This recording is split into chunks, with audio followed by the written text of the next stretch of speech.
Hey guys, it's CL, and welcome back to my channel. I make brand new Critical Role recaps every Saturday at noon, and would be happy to have you join the party. If you haven't already, please go ahead and subscribe, and hit the Bertrand bell to be notified of future videos. Now, without further ado, let's discuss the 18th episode of Campaign 3 of Critical Role.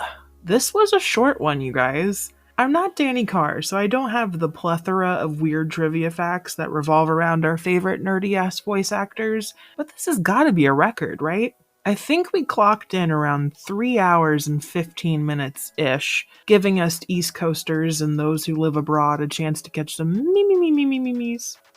That's like, sleeping. I don't know if you got that. Okay, I'm done being incoherent. That's a lie.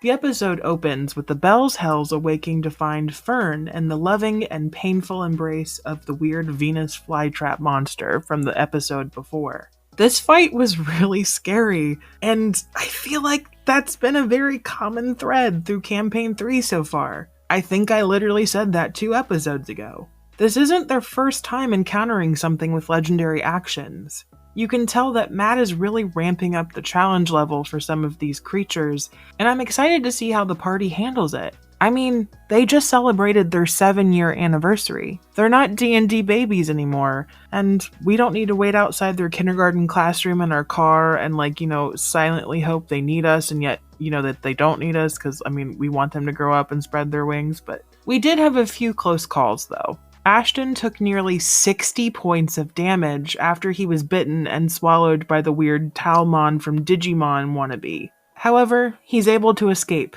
Unlike Laudna, who isn't as tanky as our favorite Rockman, she ends up having to make a death save, which, with her yet-to-be-discussed relationship with Delilah Briarwood, and hopefully we'll circle back around to that, she rolled high enough to come back with 1 hit point before, tearing out of his intestine. After setting the grass thing on fire, our heroes rest for the evening and awake to explore some of the surrounding wood. They find a piece of pre-calamity architecture that looks like it's of elven make, calling back to a civilization and its surrounding jungle that was wiped off the face of Exandria by a betrayer god, leaving it a barren desert.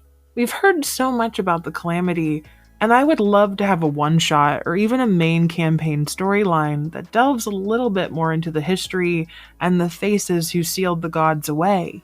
Yes, we had a storyline with the Trammels and the Forge, but I want to know who actually held the vestiges of Divergence first. I want to know how they were made, why they were made, and the stories behind that. Imogen destroys that piece of history they found for her growing rock collection. Let's hope she doesn't eye Ashton next.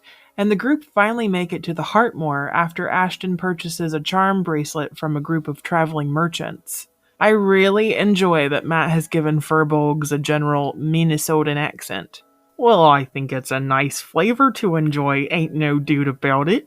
I'll stop now. That was just me trying to do Robin from How I Met Your Mother. Bell's Hells arrive at Gianna Hexam's challenge, which is located in the Twilight Museum. A place that even the locals, I guess, think is sort of a joke. I'm curious to see who this other group is that they'll be facing. Gianna said it was on a timetable that they may be a little late, yet their opponents have yet to arrive in town. Could they be the traveling merchants that they encountered earlier in the day? I'm just excited to see them play around in the museum and what the actual item is that they're attempting to steal. I think it will give us more context to Gianna Hexam and whether she's a late-game asset, or if she's just a passing NPC that will give us some Ashton backstory opportunities. The episode ends as the party arrives at the abode of Old Man Istani, who invites them inside to his hoard of trinkets and books. Do we think he'll have the answers on the Lumos twins that we're hoping for? Matt did end the session quite quickly here to give them a chance to prepare for what they want to say in the conversation. I'm so sad we have to wait 2 weeks for the heist.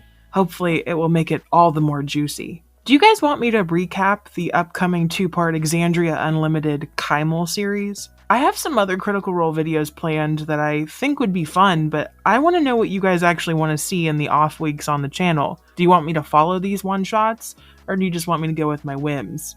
Let me know in the comments. Also, I just wanted to give a quick shout out to Eliadel Art on Twitter, who did this amazing portrait of Orym, and wow, I am really confused right now about my feelings. And it's just incredibly done, and the lighting work, the colors, the actual just the skill shown in this art is unbelievable. So, shout out to you. You did a really great job. Don't forget to leave a like and check out my other internet content. I make music that you can listen to on any streaming platform you choose. My first album came out 6 months ago already, and I'm like, what? Who gave time the right to move like that?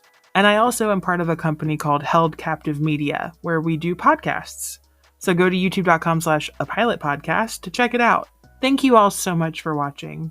Stay safe out there. Bidet, my friends.